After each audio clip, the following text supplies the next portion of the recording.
नमस्ते मित्रों, आप सभी का स्वागत है। मैं अभिलाषा और ये मेरा हिंदी चैनल है योगा विद अनुभवी हिंदी। आज जो वीडियो और जो सीक्वेंस मैं आप लोगों के साथ शेयर करने जा रही हूँ, ये सीक्वेंस इससे पहले मेरे इंग्लिश चैनल पे भी अवेलेबल है। आप चाहे तो वहाँ जाके भी देख सकते हैं। आज से इस हिंदी चैनल पे भी आपको कंटेंट मिलेगा। ये मेरा एक और प्रयास है आप लोगों से और ज़्यादा जुड़ने का। मुझे लगता है कि अगर अपनी भाषा में मैं कोई वीडियो बनाती हूँ तो शायद मैं ज़्यादा से ज़्यादा लोगों से कनेक्ट कर सकती हूँ, जुड़ सकती हूँ। तो चलिए आज के सीक्वेंस के बारे में बात करते हैं। ये सीक्वेंस मैंने तैयार किया है उन लोगों के लिए जो हनुमान आसन की प्रैक्टिस करना चाहते हैं लेकिन पूरी तरह से हनुमान आसन को अभी तक नहीं साध पा रहे हैं।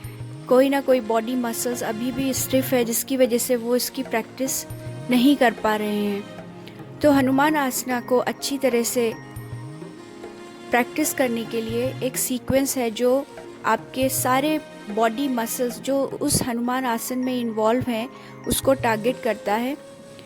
तो चलिए हम डिस्कस करते हैं। सबसे पहले डिस्कस करते हैं कौन से वो बॉडी मसल्स हैं जो हनुमान आसन में एक्टिवली पार्टिसिपेट करते हैं। वो मसल्स हैं हिप फ्लेक्सर्स, अबडक्टर्स और हैमस्ट्रिंग्स। जनरली मैंने देखा है कि जब हम स्प्लिट्स की बात करते हैं, जो स्प्लिट आसनाज हैं, चाहे वो हनुमान आसन हो चाहे वो भू नमन आसन हो, ज़्यादातर फोकस हमारा हैमस्ट्रिंग्स पे होता है। हम हैमस्ट्रिंग स्ट्रेच पे ज़्यादा ध्यान देते हैं, लेकिन उसमें दूसरे भी मसल्स होते हैं जो बहुत ज़्यादा इन्वॉल्व होते हैं, एक्टिवली इन्वॉल्व होते हैं। अगर हम उन्हें स्ट्रेंथन और उन्हें फ्लेक्सिबल करने पे ध्यान देंगे तो हम बहुत आसानी से, बहुत ईज़ के साथ हम स्प्लिट की प्रैक्टिस या स्प्लिट का अभ्यास हम कर पाएंगे। तो चलिए पहला आसन शुरू करते हैं। पहला आसन है वीरासना, जो आपके क्वाड्स, अबडक्टर्स और एंकल्स पे टारगेट करता है। वीरासना शुरुआत में जो बिगिनर्स हैं उनके लिए थोड़ा सा डिफ़िकल्ट हो सकता है, तो आप प्रॉप यूज़ कर सकते हैं जैसे मैंने डेमोन्स्ट्रेट किया है इस वीडियो में। आप योगा ब्लॉक अपने बटक्स के नीचे रख के पहले उससे प्रैक्टिस कीजिए। लोअर बैक,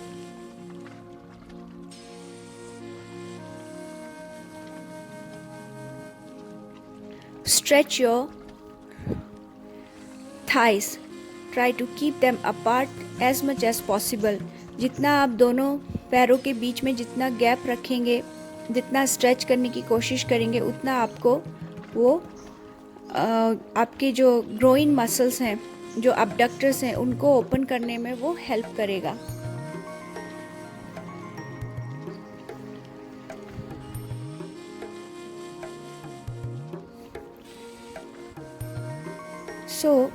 इस सीरीज़ में दूसरा जो पोस्चर है वो है फ्रॉग पोज और मंडूक आसना।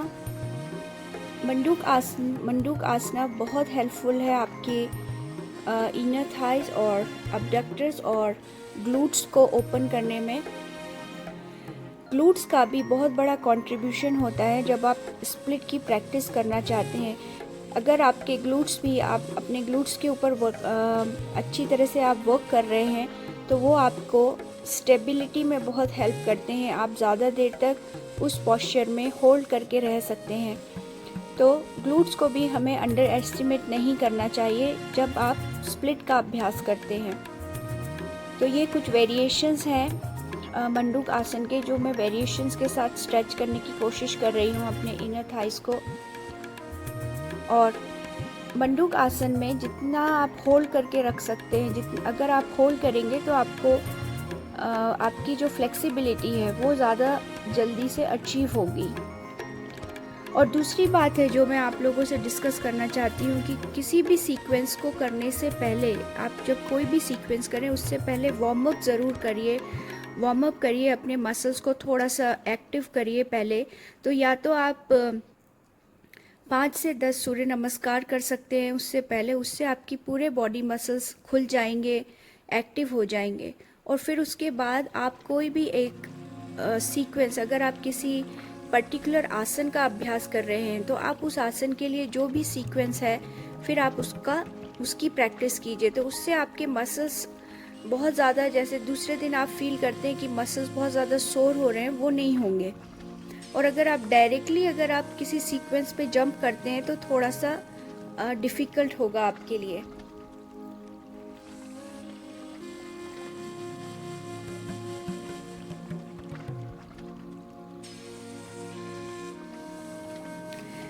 ये जो सीक्वेंस है, जिस तरह से मैंने इसमें step by step postures add किए हैं, अगर आप इस तरह से अभ्यास करेंगे हनुमान आसन का, तो आप बहुत कम समय में, मुझे लगता है अगर आप थोड़े बहुत, अगर आपकी फ्लेक्सिबिलिटी है तो आप 1 से 2 महीने में या 2 से 3 महीने में आप हनुमान आसन का अभ्यास करने लगेंगे।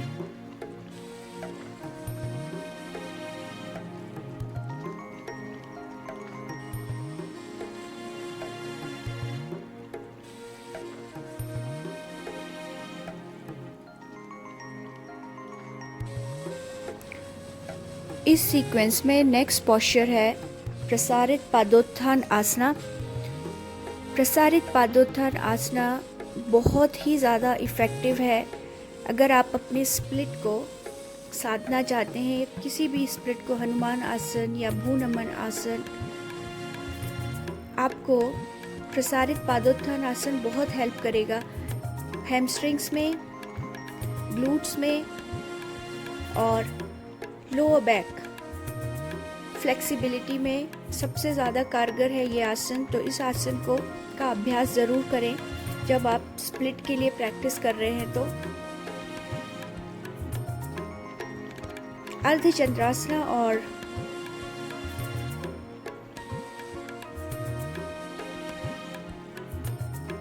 एक तरह से हाफ स्प्लिट भी कह सकते हैं, सबसे ज़्यादा इफ़ेक्टिव है हिप फ्लेक्सर्स के लिए।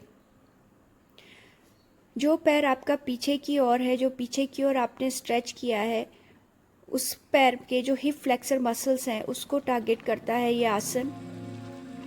इसके बाद इसके वेरिएशंस को ज़रूर ट्राई कीजिए, इसमें वेरिएशंस ऐड कीजिए। पहले आप पैरों के बीच में थोड़ा सा कम अंतर रख के स्ट्रेच कीजिए, उसके बाद धीरे धीरे ये जो गैप है पैरों के बीच में, इसको बढ़ाते जाइए और स्ट्रेच कीजिए। ये जो पोस्चर है जो इस वक्त मैं इस वीडियो में दिखा रही हूँ, ये फ्रंट लेग हैमस्ट्रिंग्स, जो आगे के पैर का के जो हैमस्ट्रिंग मसल्स हैं, ये उसको टारगेट करता है। इसी तरह से इस सीक्वेंस को दूसरे साइड से भी हमें रिपीट करना है। पहले प्रसारित पादोत्थान आसना और फिर प्रसारित पादोत्थान आसन से हम दूसरे लेग की तरफ शिफ्ट करेंगे और इसी पोज को फिर से अभ्यास करेंगे।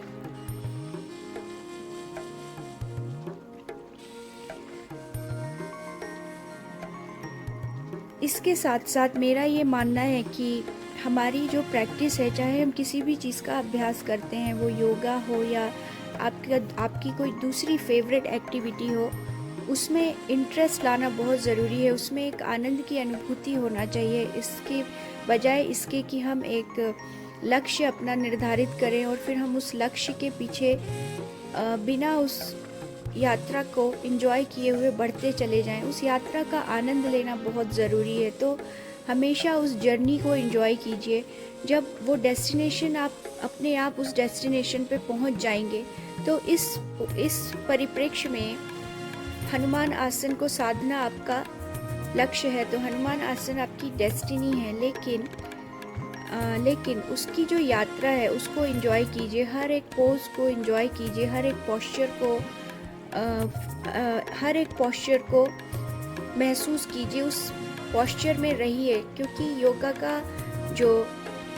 का जो महत्वपूर्ण, जो उसका उद्देश्य है, जो उसका एम है, वो है हमें प्रेजेंट मोमेंट में जीना सिखाना, हमें वर्तमान समय में जीना सिखाना, ये योगा का उद्देश्य है। तो आप एक ना एक दिन आप कोई भी कठिन से कठिन दुस्साध्य जो योगा आसन है उसको भी आप साध लेंगे, लेकिन उस आसन तक पहुंचने की जो यात्रा है उसको ज़रूर एंजॉय कीजिए।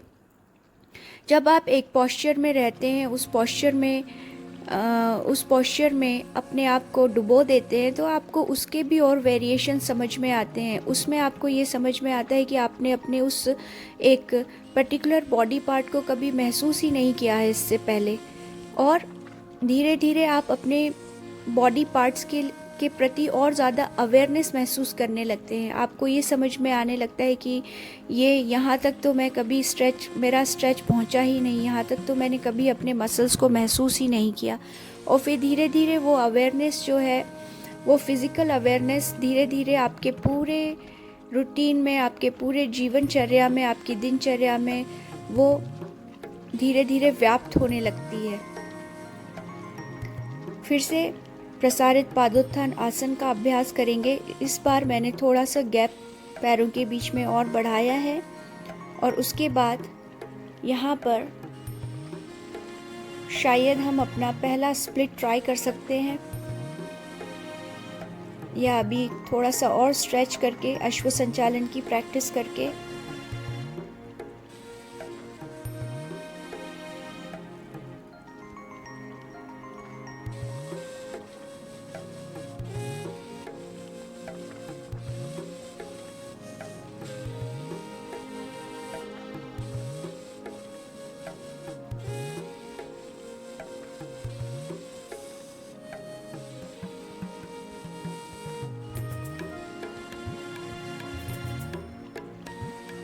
और यहाँ पे हम ट्राई करते हैं अपना पहला हनुमान आसन।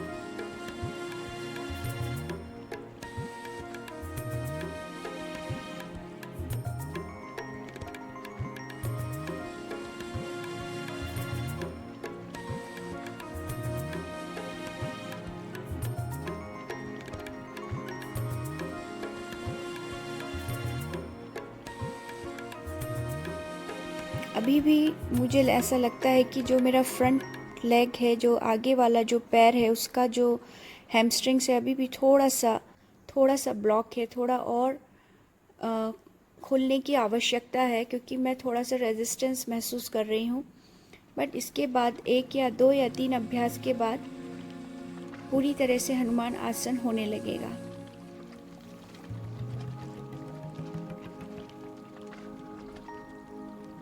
और साथ में शायद इनर थाइज भी थोड़ा सा रेजिस्टेंस शो कर रहे हैं, तो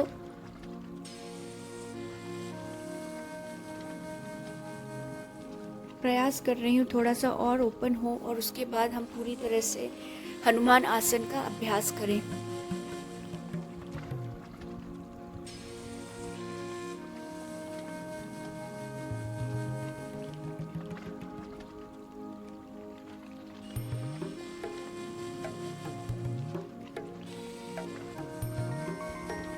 अर्ध कपोत आसना। अर्ध कपोत आसन बहुत इफ़ेक्टिव है आपके क्वाड्रीसेप मसल्स के लिए। क्वाड्रीसेप मसल्स मींस जो फ्रंट थाई है, जो थाई का जो आगे वाला जो हिस्सा है उसे क्वाड्रीसेप्स कहते हैं। तो उसके लिए अर्ध कपोत आसना बहुत ही इफ़ेक्टिव है। और अब हम अपना पूरी तरह से अपना पूर्ण स्प्लिट का अभ्यास करते हैं, हनुमान आसना। उसके साथ कुछ वेरिएशंस भी ट्राई कर सकते हैं अगर आपकी बॉडी आपको अलाउ करे। अगर नहीं अलाउ करे तो पहले आप हनुमान आसन स्प्लिट की प्रैक्टिस कीजिए, उसके बाद फिर धीरे धीरे अपने वेरिएशंस पे आइए। तो आज के वीडियो में बस इतना ही। मुझे उम्मीद है आपको ये वीडियो ज़रूर पसंद आएगा, और इसमें आपको क्या और चीज़ें हैं जो आप चाहते हैं कि मैं ऐड करूं, और क्या कुछ कमियां हैं वो भी आप मुझे ज़रूर बताइएगा। ज़रूर ये वीडियो देखिएगा और ज़्यादा से ज़्यादा लोगों के साथ शेयर कीजिएगा। मेरे वीडियो को अगर ये वीडियो पसंद आए तो मेरे चैनल को ज़रूर सब्सक्राइब कीजिए, लाइक कीजिए और शेयर कीजिए। मैं फिर से आपके साथ जल्द ही मिलूँगी एक दूसरे बहुत ही अच्छे कंटेंट के साथ। तब तक आप मुझे इजाज़त दीजिए। नमस्ते, फिर मिलेंगे।